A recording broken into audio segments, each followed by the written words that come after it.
Well, shalom everybody, welcome back. Thank you so much for joining me. I wanted to do a short reading from my latest book, The Messiah I Didn't See, and it is on a subject which I call the fear of Messiah, which is very interesting because as soon as I said that, you probably thought to yourself, hang on Jason, aren't we meant to love the Messiah? Aren't we meant to love God? And the answer is yes, but unless that love is not accompanied by a healthy dose of fear, that love ain't going nowhere. Essentially, that love won't endure. And I believe the reason why this subject is often not taught in a lot of communities that profess belief in the Messiah is because that leaders and teachers simply don't want people to potentially leave when they find out that there's a lot of legwork required their end, not just with what their teachers are doing.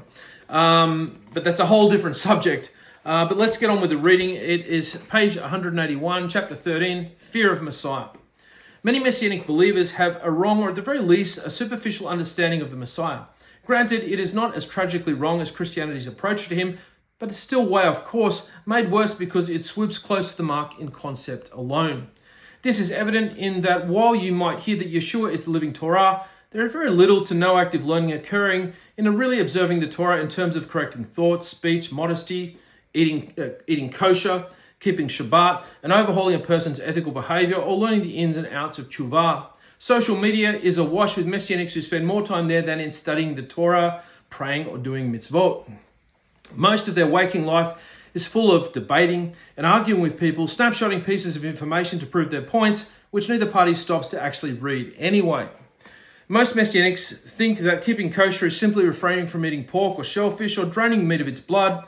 Most never learn to say the Brakot HaMazon, that is the blessing after meals, commanded in Deuteronomy 8:10, and the same adult Messianic, over 2 decades later, still does his blessing before eating in English, if he does it at all. Debates over head coverings go on for years with no resolve.